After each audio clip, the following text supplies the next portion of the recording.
वसीयत हिबा या वरासत में उसका हिस्सा निकलता हो और वो मिल ना रहा हो तो उससे हकीकत का मुकदमा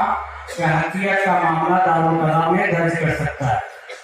मर्द तीसरी दरखास्त जो दारुल कज़ा में दे सकता है वो बच्चे की परवरिश का हक हासिल करना कि बच्चा छोटा था, माँ के पास था, वापस अपने पास लाना है, तो बच्चे की किफालत का मामला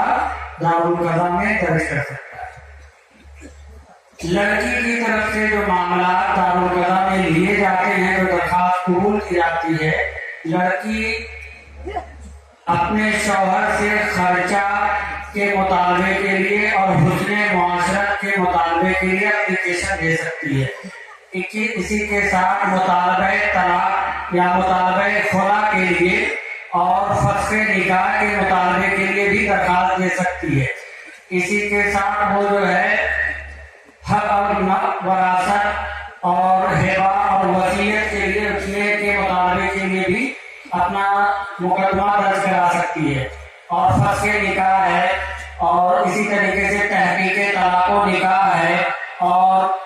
बच्चे की कफालत का मुतालबा है, बच्चे के खर्चे का मुतालबा है, बच्चे को पालने की उजरत का मुतालबा, बच्चे को पालने की उजरत के मुतालबे के लिए भी वो दरखास्त दारुल